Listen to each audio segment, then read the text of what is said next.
أعوذ بالله من الشيطان الرجيم بسم الله الرحمن الرحيم والصلاة والسلام على رسول الله وعلى آله وصحبه أجمعين رب اشرح لي صدري ويسر لي أمري واحلل عقدة من لساني يفقه قولي. We are continuing on the topic of overall well-being. We can call it resilience, but I don't necessarily like the word resilience that much, because essentially what resilience means is that you're unbreakable, okay?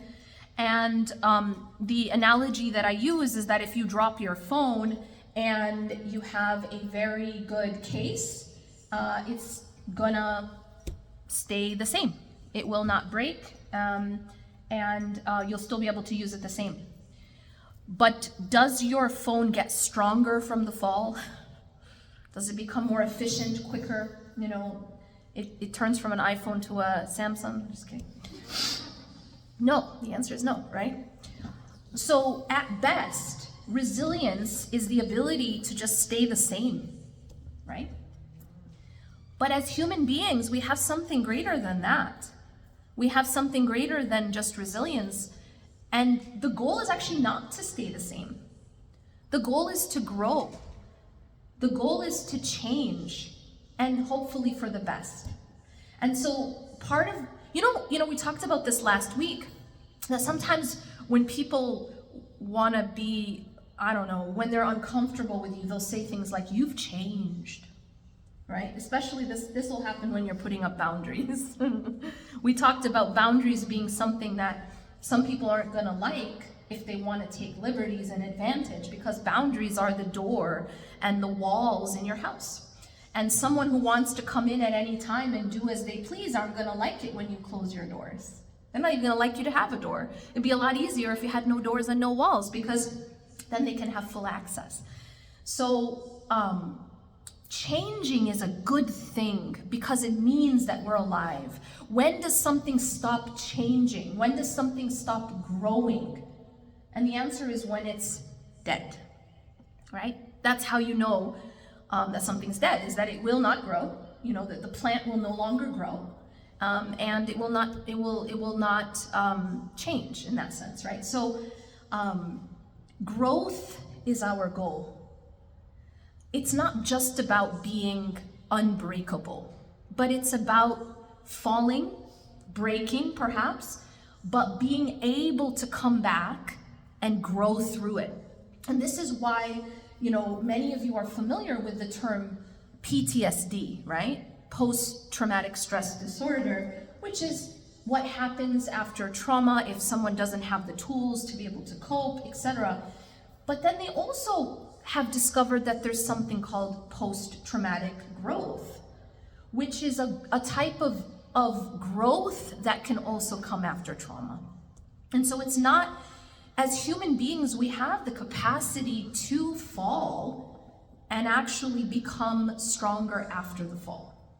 So it is not only about surviving falls, it's not only about not breaking, but our deen teaches us something even greater than resilience. Does that make sense? So that's what I want to talk about.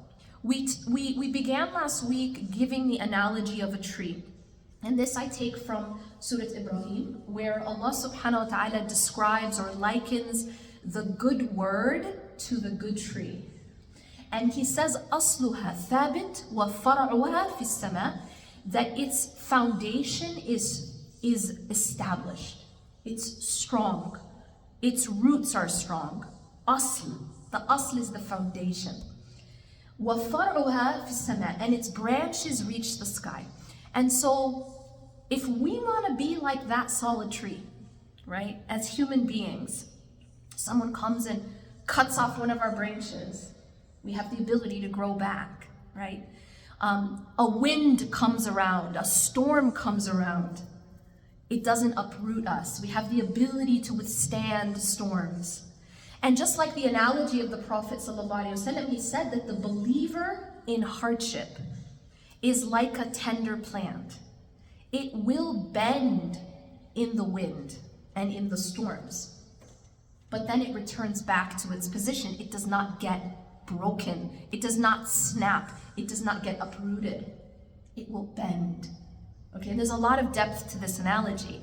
But then he says that the disbeliever in hardship is like a very sort of stiff pine. Think of a pine tree. What's going to happen to a pine tree in a very strong wind? It will snap.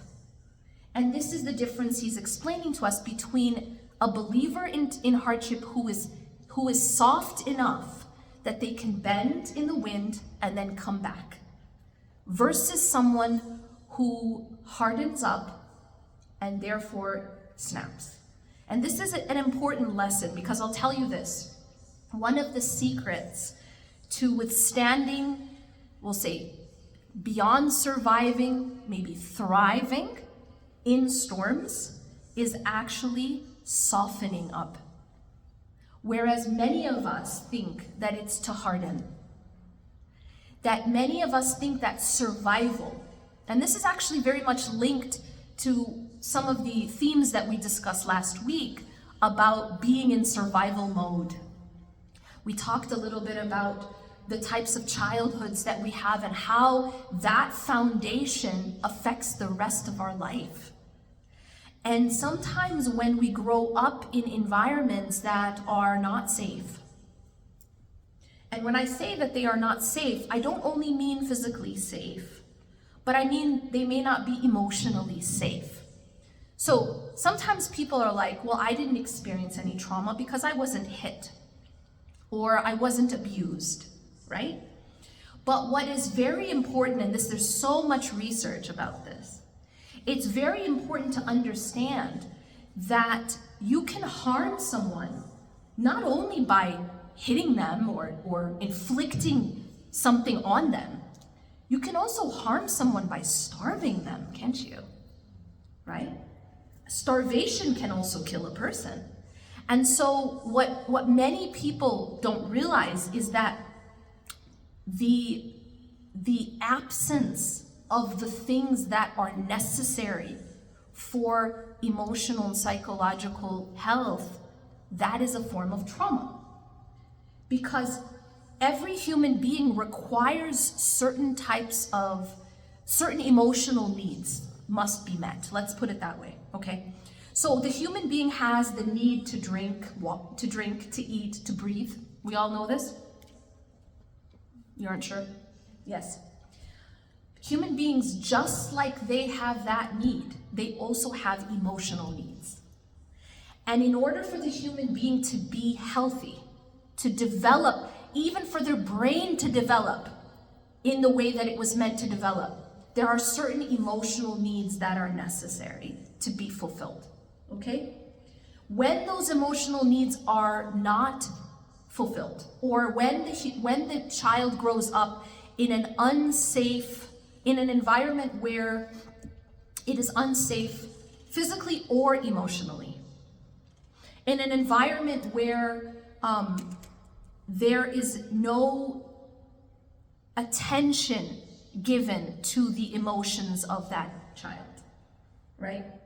Maybe it's a household where emotions are considered weakness. Oh, you're too sensitive, get over it. Or don't cry. Especially, a lot of messages are given about crying to boys, right? Growing up, that it is considered weakness to cry, that it's something only girls do. Only girls are emotional. Oh my God, I saw this video today. I was like, I am posting this video. It was so on point. But basically what the guy said is, we are so socialized to believe this myth that girls are more emotional than men. And that's absolutely wrong. And the reason that that's wrong is men, surprise, are human, just like women are human, okay? So both are human. Everybody with me? We're both human.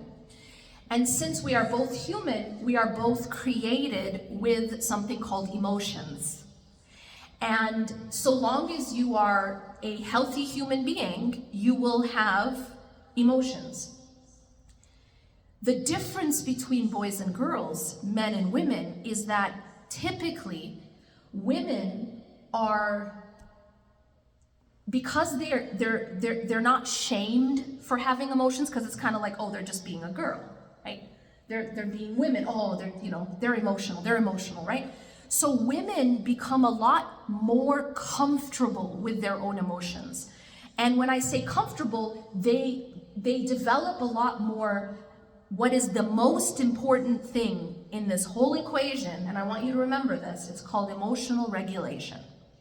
Okay, so if we were to talk about what is the most important ingredient in overall health, it's this one thing: emotional regulation. Okay? What does that mean? It means I know what to do with my emotions. I know how to process my emotions. I know how to listen to my emotions. I know how to digest my emotions. I know how to metabolize my emotions. This is actually the number one most important ingredient in emotional health and emotional intelligence. Okay?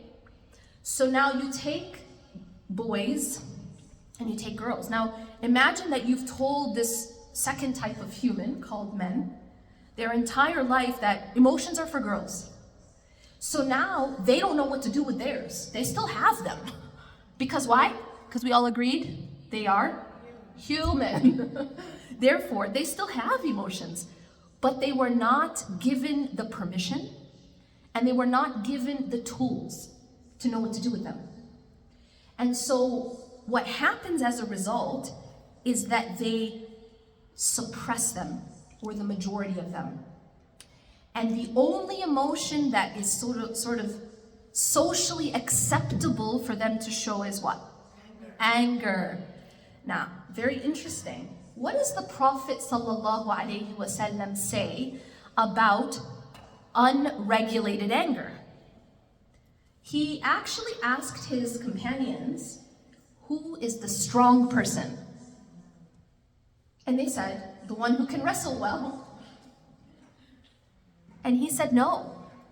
He said, the strong person is the one who can control him or herself in the fit of anger. In other words, using our language, he is saying the strong person is the one who can regulate their anger. Now let's look at what society tells men.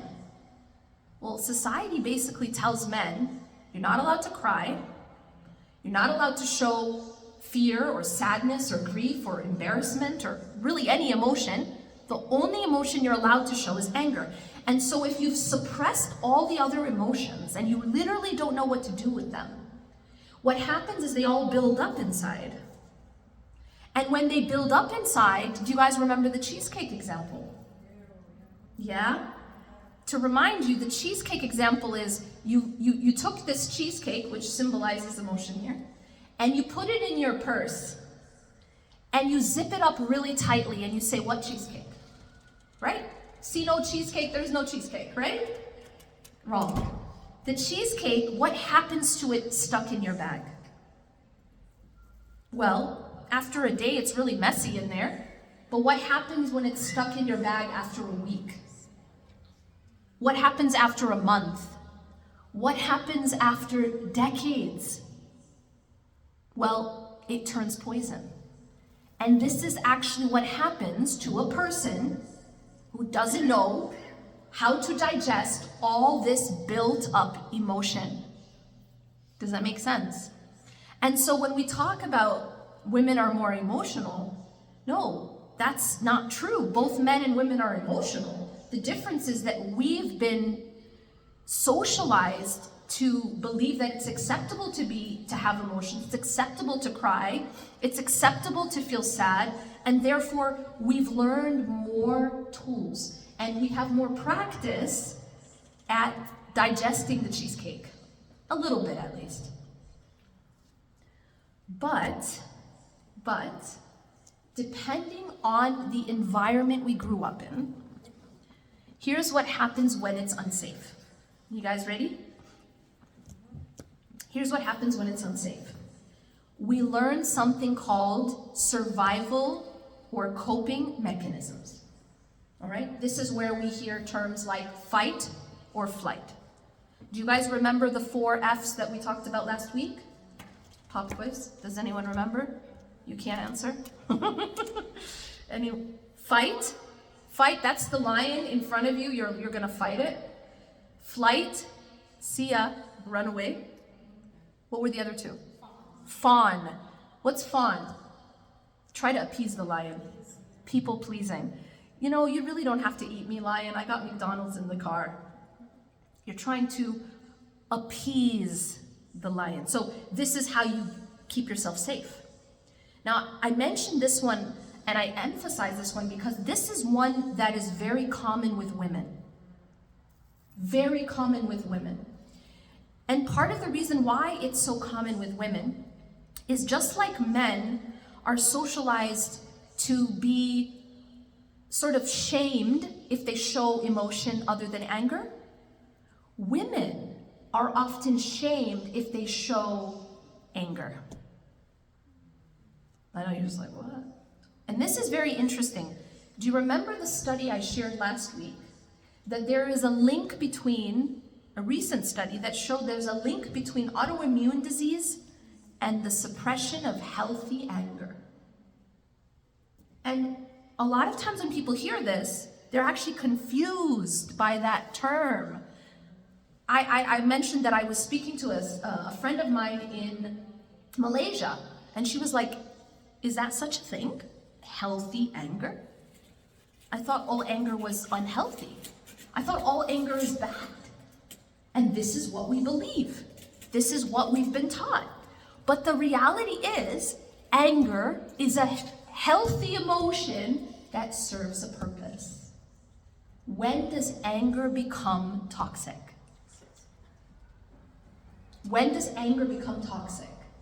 Well, one of two reasons it can become toxic.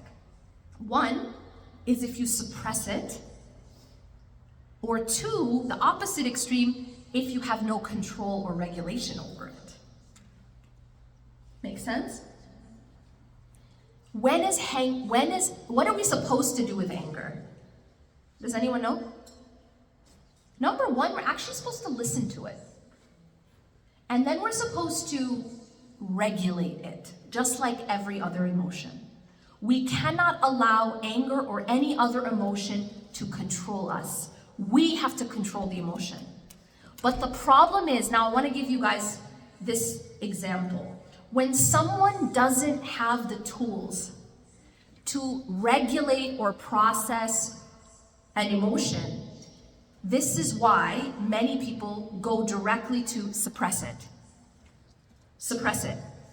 And so in the case of women, oftentimes it's anger that we are socialized to suppress, meaning anyone can ask you for anything and you never should say no. It's rude. It means that people won't like you. It basically means you won't be safe because you'll be rejected. And this is something we learned in childhood.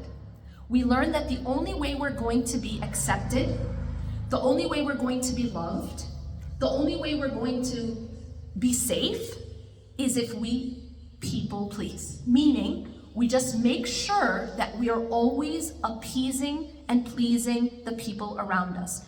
Even if that means suppressing everything that we think, or suppressing everything that we feel, or suppressing everything that we need. And while we might think that that makes us a good daughter or a good wife, it actually makes us unhealthy. It's very unhealthy. Anger is like the alarm system outside your house. It's meant to go off when someone is overstepping boundaries.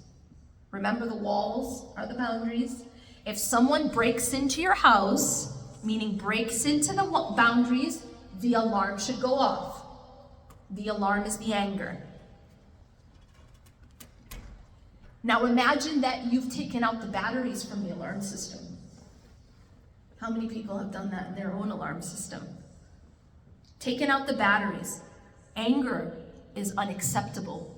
So as soon as someone oversteps, you suppress the natural feeling of anger. Now, if that happens, if you take out the batteries from the alarm system, now what? Now what's going to happen in your space? So you have no walls because you've broken those down. You've got no doors, no boundaries, and then you've also taken out the batteries from the alarm. You don't feel anger because it's unacceptable. So what then? Anyone can do anything, right? Anyone can literally walk all over you, and you're not allowed to say anything. This is not healthy. This isn't called being a good daughter or a good wife. This is a survival mechanism that was learned early in childhood. Okay? Now, there were a few concepts I wanted to talk about in terms of general emotional psychological health that I thought were really interesting in how it links to our relationship with Allah subhanahu wa ta'ala. All right? The first, and bear with me here because there's a little bit of technical terminology here. When we grow up in childhood, we need to attach to our caregiver. All right? And why is that? Because a newborn baby cannot survive without the caregiver. And so the attachment is essential for survival. But the problem is that there are two different types of attachments that can develop. One is called a secure attachment. A secure attachment means that you have a healthy attachment to the caregiver. An insecure attachment means that you do not have a healthy attachment and you do not, this is a case where there isn't that safety, where there isn't that unconditional love. Do you remember we talked about one of the things that causes insecure attachment and one of the things that causes people pleasing is when you grow up with a parent who teaches you that love is conditional. Love is conditional. What does that mean? It means I, as a parent, will show you love so long as you behave according to this. As long as you do as I say, maybe as long as you get good grades, maybe as long as you make good money, as long as you perform, as long as you serve me, then I will show you love. Maybe I will even put you at the top of the world. Oh, my kid, star kid, golden child, right? The golden child suffers, man. Why? Because it's all conditional, isn't it? The moment that golden child steps out of line, right? Or doesn't perform, or doesn't serve, or says no, I can't, or says no, I don't want to marry my cousin and be a doctor, whatever it is the parent is wanting, right? The moment that child does not perform or does not do as the parent specifies, all of a sudden that love and approval is taken away. And that's the definition of conditional love. So what is that child learning? The child is learning, I have to suppress, and I have to do as I'm told, and I have to people please, or else I'm not going to be loved. That's an insecure attachment, okay? As we go through life, do you guys remember last week I talked about the mother-in-law issue? You remember that? Do you remember why that happens? Did that make sense? So as I go through life, oh, thanks. As I go through life, those needs, now let's go back. We said there are need for food and water and air, right? Those needs and those emotional needs, when they're not fulfilled, do they disappear? No, we still need that. So one of these essential human needs is the need for safety, the need for unconditional love, the need to feel that our emotions matter, the need to be seen, the need to feel that what we feel is seen, all of these things are still needs. But if they're not fulfilled in childhood as they're supposed to be, we grow up and we go through life with an insecure attachment. And now this plays out in our marriage. This plays out as parents and how we parent our children. So the reason I mention this is that a lot of people don't understand that what they struggle with today is all rooted in childhood, like all of it, all of it. It's the tree where you find something's wrong with the fruit or something's wrong with the leaf. You gotta go to the root. Something was wrong in the root. And so most of us, I would say it's very hard to find someone who grew up in that secure attachment. Honestly, especially in our community, we have a really, really serious level of generational trauma. What that means is that our parents were traumatized. And that's because their parents were traumatized. And that's because their parents were traumatized. And that's because their parents were traumatized. And I explained to you what trauma means, right? Trauma can be something bad happened to you, or you didn't have your needs met, the needs that you required to just be a healthy human being, to have healthy relationships. You didn't get that. You didn't have your emotions didn't matter, or they were shut down, or you didn't know what to do with them. And so it's very, very difficult to find someone who had actually a secure attachment growing up. The other reason why this happens, and this is actually almost controversial to say, but it's a fact. The other reason why this happens is that the vast majority of the attachment happens in the first 3 years. And when we live in a society, which we live in, where you have these nuclear families and both parents have to leave to work, it's very difficult to attach securely to your child when you can't be home with your child. So there are reasons why this is the case, but this is the case. And as a result, all the issues that we see in our relationships are because of this. This is why it's so fascinating. And I actually advise you to study attachment theory, because our problems in marriage are rooted in attachment theory. Our problems as parents, our problems with our children are rooted in attachment theory. If we have an insecure attachment, it becomes a blueprint of how I behave in all my other relationships. And it's like you can predict behavior like to a T. Now, does that mean we're all like, we're doomed? Are we all doomed to have unhealthy relationships? No, we're not doomed. Alhamdulillah, you can actually heal and you can build a secure attachment style. But that is the goal. Now I'm gonna add something here. And everything that I've said so far, this is what psychology, research shows, right? But I wanna add something here, and that is our attachment to Allah subhanahu wa ta'ala. Now the attachment to people, the type of attachment we have to people, first and foremost our parents when we're growing up, and then to our spouse, and then to our children, is extremely important for health. But one thing that the non-Muslim psychology research doesn't have is, where does God fit into this equation?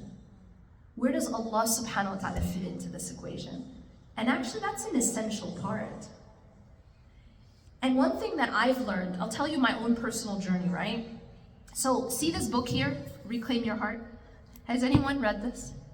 Okay, so see this book. I wrote this book more than 10 years ago. Actually, I would say more than 20 years ago, because there are parts of this book that I wrote 10 years before that. But this book is very much about my own insecure attachment, honestly. That's what this book is about. In specific, so when you look at insecure attachment styles, there are 3 types within the insecure. So we've put secure aside. The insecure have 3 types. One is called anxious attached. Anxious attached. by and large, a lot of women fall into this category. Anxious attached are people who deep down fear abandonment.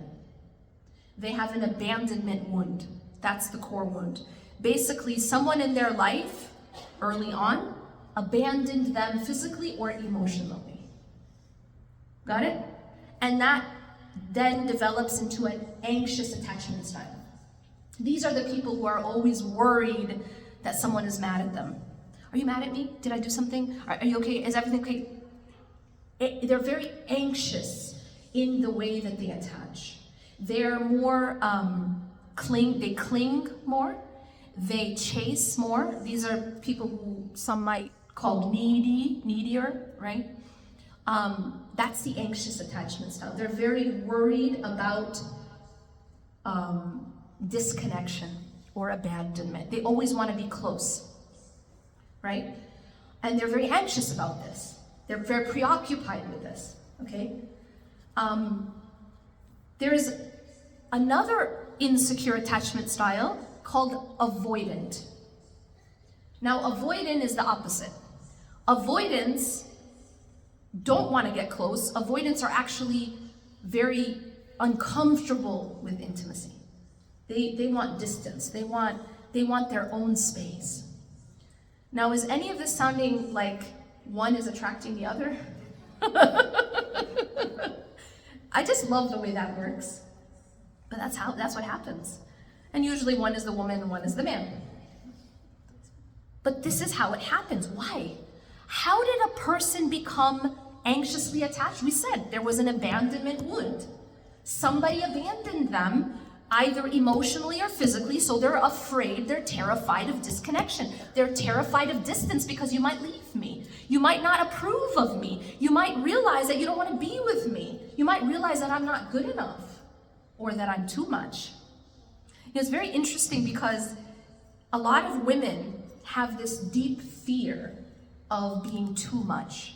And we hear it all the time. You're too sensitive. You're too much. You're too dramatic. You demand too much. But usually you hear that from someone who's dismissive and avoidant. Because for them, they had a different wound. By the way, don't think that they're healthy and you're not. You both have just different types of insecure attachment styles. You understand? The difference is that you want connection and you fear loss and you fear distance and you fear abandonment, whereas for them, they fear closeness. They actually fear closeness. In a sense, they don't know what to do with emotion. They're like scared of emotion. For them, emotion is the lion that triggers them. Do you understand? They actually don't feel safe with emotion. So if you're crying in front of them, they are literally being triggered into their stress response. They are seeing a lion. What do I do? You know, they're panicking. You have to understand, their body's going into fight or flight because you're crying, because you're showing an emotion. Whoa, I don't know. I was never taught what to do with this. I was never taught what to do with my emotions, let alone yours. You think if someone doesn't know what to do with their own emotions, they're gonna know what to do with yours? The answer is no. If they don't know what to do with their own, if they don't even know what they feel because it's so buried. And don't think that men don't have emotions. This is like this weird myth that we have. Men have tons of emotions. In fact, they're all built up and stored in there, and that cheesecake is not even cheesecake anymore. It is poison. But they just don't know what to do with it. And so it's all locked down. It's all pushed down. So what happens is that when someone is showing emotion in front of them, they panic, they go into fight or flight. Now, what are they going to do in response? Well, a dismissive avoidant is going to avoid. It's going to run away. It's going to shut it down. It's going to say, you're overreacting. Has anyone ever heard that one? Anyone? You're overreacting. You're too sensitive. You're making a big deal out of nothing. I want you to understand that this isn't true. You're not making a big deal out of nothing. An emotion is a real thing. If you're feeling it, it's real. The problem is that when the person you're speaking to is not comfortable with emotion, the only way they know how to deal with that panic is to make it go away. Just the way they make their own emotions go away, they want to make it go away in you too. How? By convincing you that it's not really there. Does that work? Tell me how well that works. Does that make you feel better? Anyone?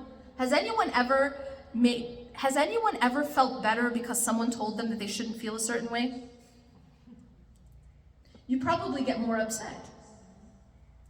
So the interesting irony of this is that avoidance attracts anxious, and anxious attract avoidance. Why do you think that happens?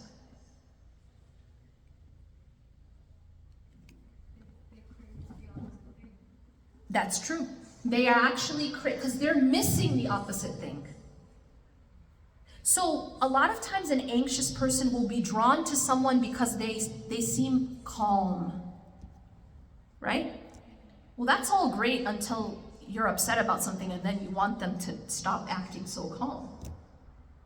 The other way is that the avoidant actually is attracted to someone who has emotions. Why? Because they don't have any connection to theirs.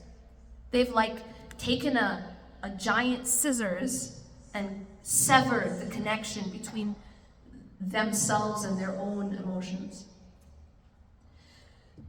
Why else do you think this happens? So you're craving something that you don't have in the other person. But then what happens is that you end up triggering each other, right? So what now? What do you do? What's the solution? Has anyone found the solution? I'm just curious. You look like you did. No? We work on attachment style to become secure. More secure. So when you're in this dynamic, you got one who's chasing and you got one who's running away. What's the solution? So the actual solution is for both to work on their unhealed wounds, because these are actually, both of them have unhealthy coping mechanisms from childhood because of wounds that weren't addressed. Learning to regulate, absolutely. Now, how do you learn to regulate your emotions? That's its own discussion, right? Recognizing the issue, very good. But in order to regulate your emotions, you have to heal the wound. Because when we talk about triggers, you guys hear this word a lot. What is a trigger? Does anyone know what a trigger is? Instigating an emotion, like a particular awakening an emotion. Awakening an emotion, okay. Anyone else want to give me a definition of a trigger? Yeah. Something that sets you off. So I'll give you an analogy to explain a trigger. Imagine that years ago, you had this really, really deep wound on your arm. Really deep, like it was a knife wound, a gunshot wound, it's deep. And it never fully healed, right? But you live with it. So you cover it up. No one really necessarily sees it with their eyes. But every once in a while, someone might accidentally just barely bump it. You know, you're in line and someone just kind of touches, just very gently, and you scream. You scream. Is that a normal, proportional reaction to what has happened? The answer is no. But if you understand that there is a wound there that wasn't healed, then you understand the reaction. And so a trigger is that bumping of the hidden wound. It's touching it. That's when we know we've been triggered. The interesting thing is, the absolute best way to find those hidden wounds, do you know what it is? Get married. That's it. Or go to therapy? So going to therapy, I feel like it doesn't necessarily trigger you because it's a safe space. I mean, you can talk about the right stuff again. Yes, but actually what's interesting, now therapy, I'll tell you what I think therapy is. Therapy is how you heal the wound. But sometimes you don't even know they're there. Exactly. So, let me give you an analogy. Before you go into surgery, you first do an X-ray. So the therapist is a surgeon. The therapist is the surgeon. You're going with the wound and they're healing it. But before that, you first need to do an X-ray, an MRI, to find out where the tumor is. That's marriage. I swear to God. Marriage will be your X-ray and your deep, deep MRI. And a lot of people are not comfortable with that. They don't want to know all that stuff. No, put that away. Put that away. And some people, when they get their results from the MRI, they punch the doctor. I said, why are you telling me? What is wrong with you? This is your fault. They're handing them the results from the MRI and the X-ray and say, ma'am, you have tumors here in your left, the left part, or the neck, or here in the. And for some people, they can't handle that information. They say, how dare you show my flaws to me? I can't handle this information because I never learned how. I never learned how.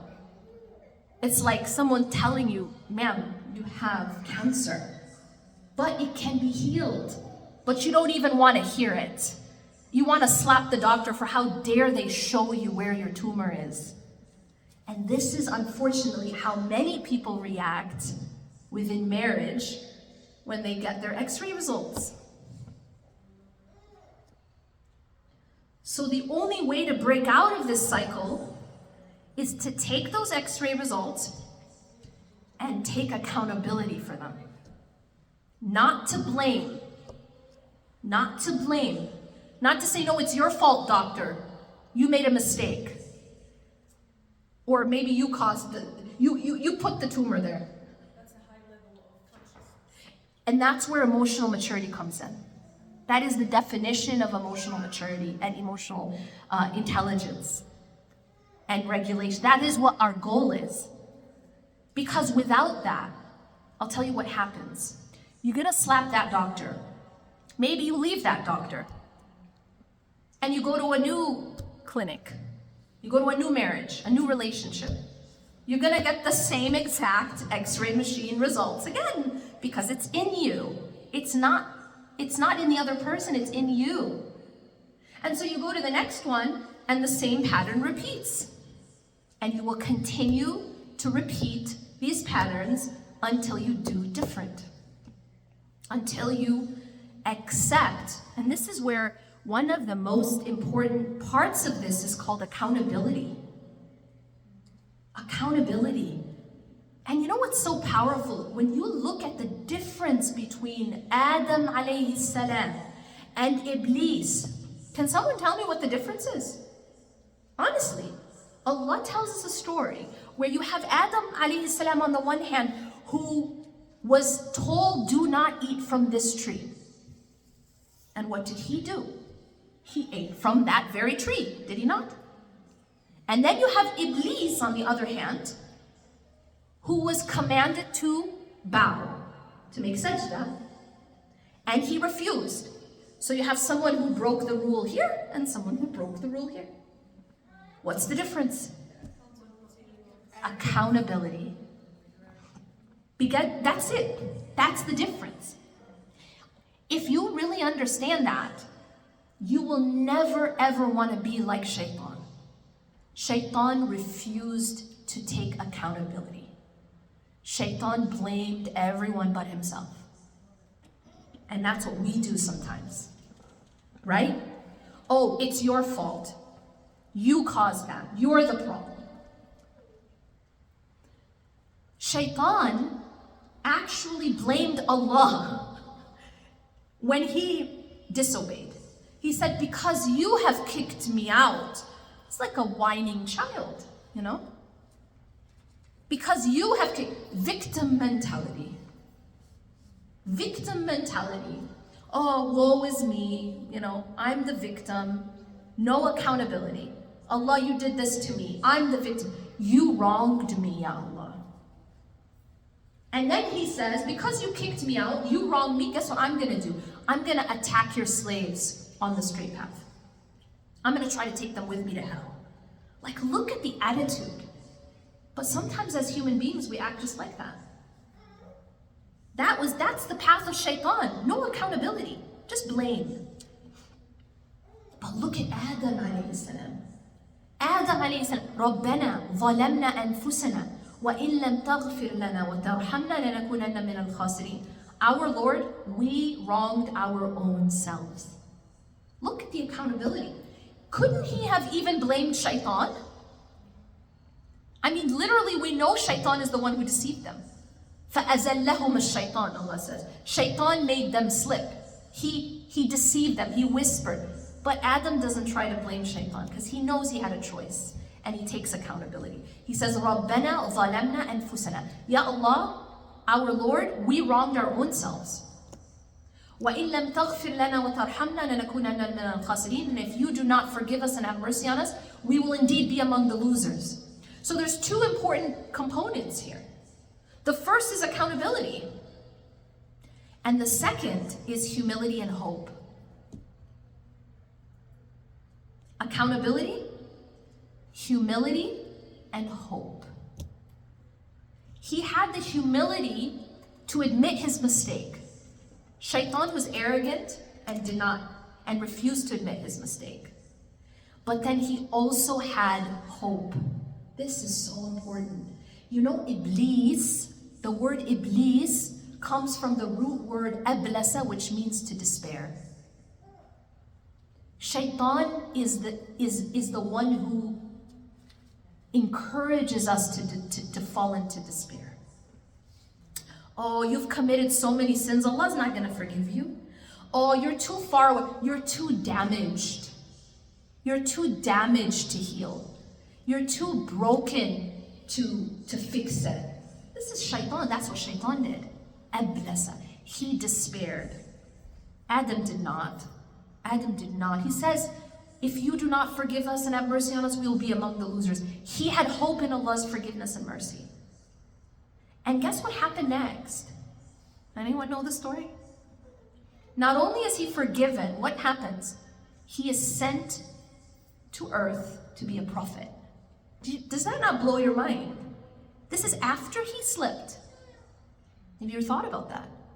This is after he made a mistake. He becomes a prophet because he took accountability and he had hope and humility. So, I was talking about the different types of defense mechanisms, right? The anxious is the one that's worried about the abandonment. The avoidant is scared of feelings because they don't know what to do with them, they become overwhelmed. Then there's a third one, which is kind of a combination of these two called disorganized or fearful avoidant. And this one kind of has like a push and, this one has a push and a pull. So one of them is very, trying to pull people in, the other one's very pushing people away. Disorganized has both. And this is sometimes the hardest one because these are people who are very anxious and have that abandonment fear. But then once it's triggered, instead of chasing, they avoid. Does it make sense? This is disorganized. So they have fear, like maybe they're afraid that someone's angry with them and they become very anxious. But the way that they cope with that anxiety, the way they self-soothe, is to shut down and to run away. That's fearful avoidant or disorganized. Because remember, the dismissive avoidant doesn't have that anxiety. They just dismiss. They really just, they don't like emotions, they don't like your emotion, they don't like their emotion, they're just, You know what I'm saying? A lot of our husbands, you're hearing husband, yeah? Do you know what created your husband? Do you want to know what created your husband? His emotions were severely neglected. That's what created him. His emotions were severely neglected or punished. Or punished. Either complete neglect, emotional neglect, or punishment for having emotion. So he's like, emotion is the lion. We gotta shut that guy down. We gotta shut that down. So where does Allah subhanahu wa ta'ala fit in this equation? So reclaim your heart is very interesting, my own journey, right? So reclaim your heart, I talk about unhealthy attachments. The theme of reclaim your heart is unhealthy attachments. In psychology lingo, it's anxious attachment. That's what I'm describing. And I'm describing my own anxious attachment and how that played out in my life. And then how that related to my relationship with Allah. One of the things I learned in my own journey is that we have to have a secure attachment with Allah subhanahu wa ta'ala. And without a secure attachment to Allah subhanahu wa ta'ala, we'll never really be able to be truly securely attached in a healthy, fully healthy way.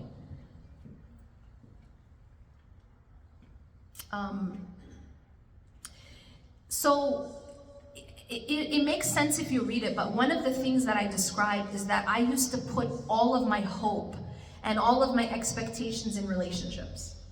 Like, almost like, you know, these fairy tales that these fairy tales, by the way, we grow up with them. Where there's like Cinderella, for example, she's literally an abused child, and when does everything get fixed? When she meets a man, or Prince Charming, and she gets married. Sleeping Beauty, she's essentially in a coma. And she's like basically dead. Until what? Anyone? Until a man comes in, brings her to life. And then after that, it's happily ever after. Thank you. You got Beauty and the Beast. This is like the most toxic out there. I was like, she literally has Stockholm syndrome. Like, she falls in love with her abuser. And it's like, here's the message. Listen to this. If you're pretty enough, because she is Beauty, her Belle, if you're pretty enough, if you have no boundaries, if you're nice enough, if you put up with this abuser, even who locked your own dad in the basement, the abuser will turn into a prince. Think about that message. It's so toxic, but that's the message. But that is actually the message that we are taught. That's her job, to turn him into Yeah, but how does she do it? She does it by having no boundary. He literally has her dad in the basement. Do you remember this? He yes, exactly. It's like he locked up her dad in the basement, and then he's now locked her up in the basement. Exactly. She had supper. Exactly.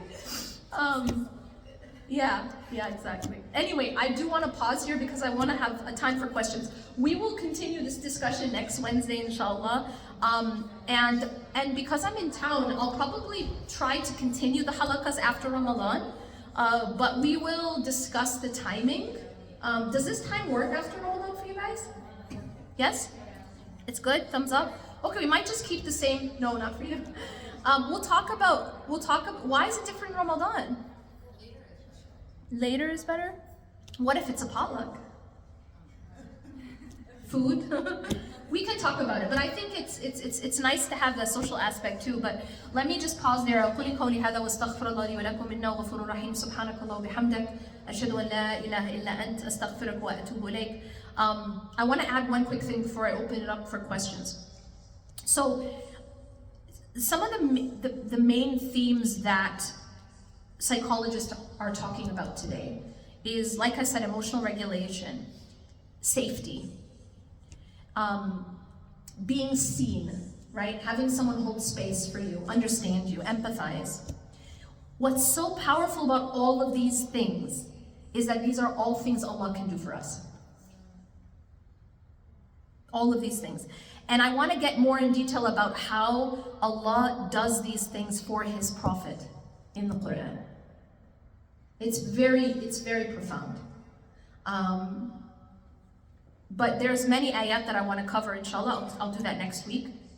But I'll just say one thing. So recently I was listening to this psychologist who was like,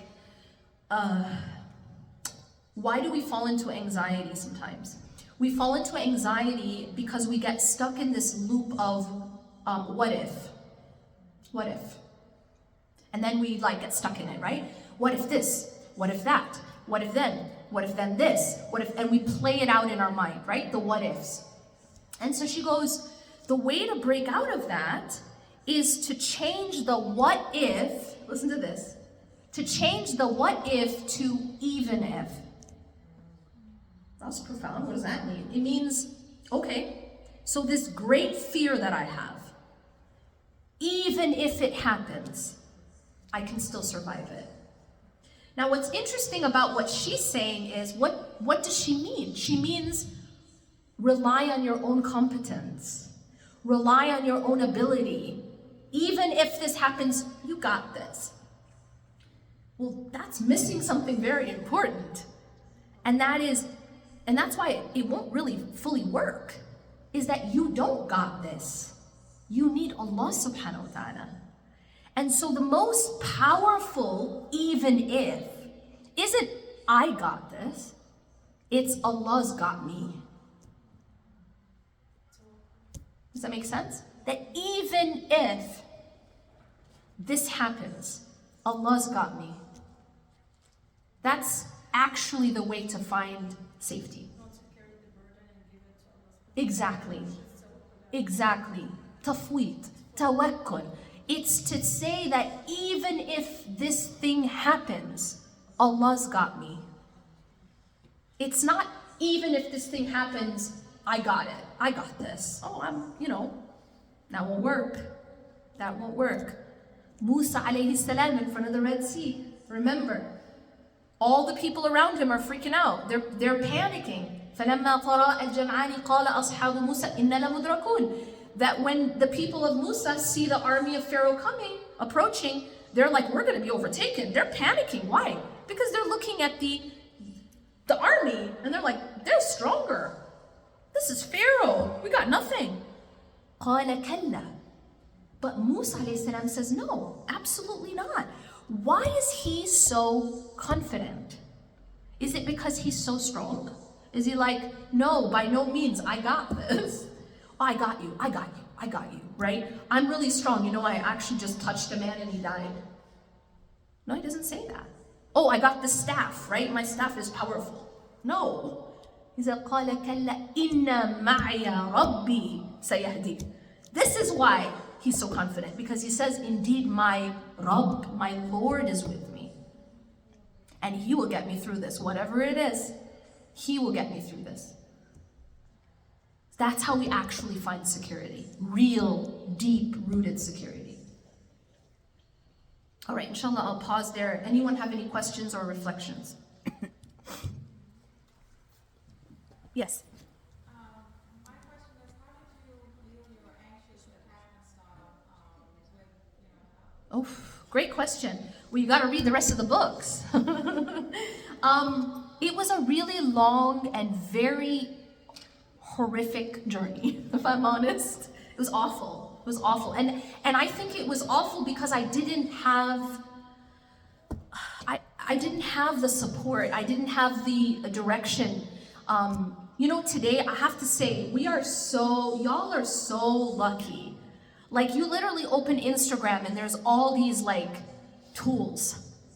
We didn't even have something called Instagram. Like, we hardly had email, okay? I'm old. I was just very, so what I would say is I feel like I had to learn the hard way, if that makes sense. Just like, somebody who's like groping in the dark and just messing things up and then trying again and then messing things up and trying. It was just like, it was a very painful process. This is why I wrote these books. it's because I hope that I can help other people to do it with less blood, sweat, and tears involved. Because it can be really, really hard. But if you have those tools, if you have direction, it doesn't have to be that painful. And I think therapy can really help. But it's a very big question, but I talk about it in my books. But when I wrote Reclaim Your Heart, a big part of that answer was finding a secure attachment in Allah subhanahu wa ta'ala. That was a huge part of my healing.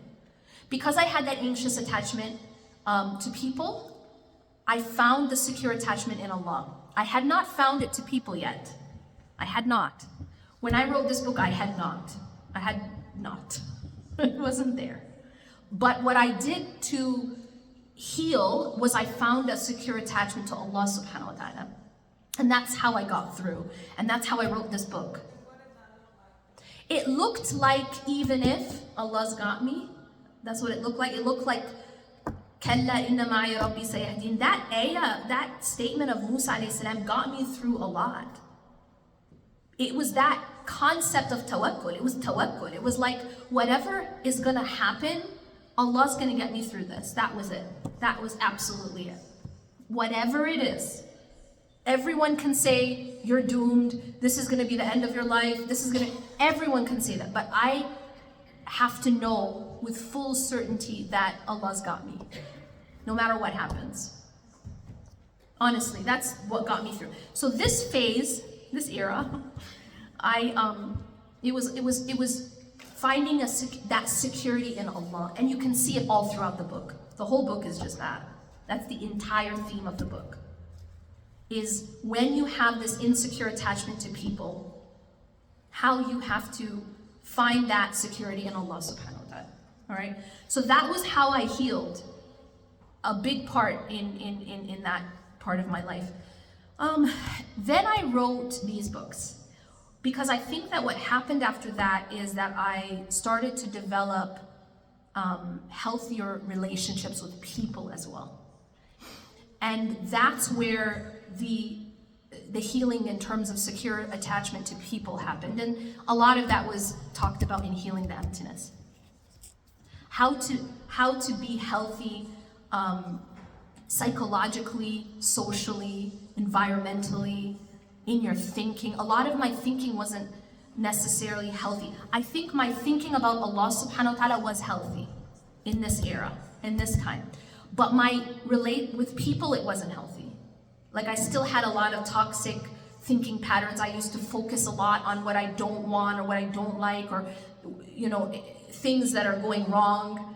You know, I just did not have very healthy ways of dealing with like interpersonal things. And that's just simply because of my insecure attachment style. I just didn't have the tools. I had an abandonment wound like deep down. And so there was a lot of, and there's shame and all these other big terms that, you know, you can read about. But I think Healing the Emptiness was a lot more about learning the healthy psychological tools and healthier interpersonal. I just had healthier, alhamdulillah, I was able to develop healthier human relationships. Yeah, but that was my journey. It was first I had to learn to attach in a healthy way to Allah, and then I had to learn the other part. Yes? So just a quick note, if you're trying to figure out your attachment to Allah right now, and you think about your attachment to authority, typically the male figure, the biggest male figure in your life, because when we're little, it's hard for us to figure out what is Allah, Yeah. right? And we have to reflect that into something that our minds can understand, and typically that's our fathers, Yeah, right? that's true. So to start examining what your relationship with Allah looks like, you have to look at what is my relationship to my dad looks like, what does that authority figure feel like to me, and working through that. I'm not saying like, you know, talking to your dad about what happened or things that happened. I'm just saying understanding that relationship can then inform how you can work on repairing that relationship with Allah. Yeah, absolutely. So I'll repeat what she said, and it's a very good point. I actually mentioned it in Healing the Emptiness, that sometimes we project the unhealthy, maybe maybe we had an unhealthy caregiver, right? Maybe we had like a parent, as you said, who was, maybe a parent who was really, really strict. A parent who was impossible to please. A lot of times when people have this, they project that image onto Allah. They actually look at Allah as being impossible to please. Nothing I do will ever be enough. No matter how hard I try, it'll never be enough. And they're almost like running on a treadmill and they're not getting there and they'll never get there. And part of what you have to do, as the sister said, is you have to actually heal your image of Allah and also recognize how it is connected to this unhealthy relationship with the parent. So that is part of the journey. I met this woman once, and she was like one of these people who was like always on 10th gear. You know what I'm talking about? You know the people who are like, oh, no, I have to do more, and they're like constantly go, go, go, go, go, go. Anyone know anyone like that? Y'all know who we're talking about, right? Go, go, go, go. No, I have to do more, and you're constantly on this, it's never enough. And she was that way with Allah. Like, she always felt like she wasn't doing enough good deeds. Always pushing herself, like, no, it's not good enough, it's not enough, it's not enough, it's not enough. Like, just really pushing.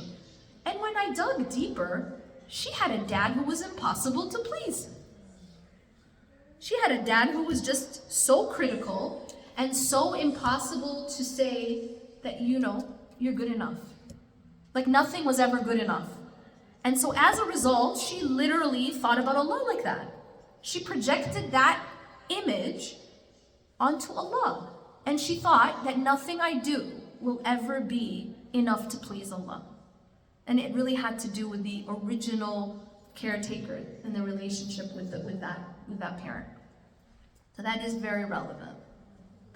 Another reason why it's so important to work on our parenting and to heal our parenting, because we're literally setting up the blueprint for our child to attach to Allah.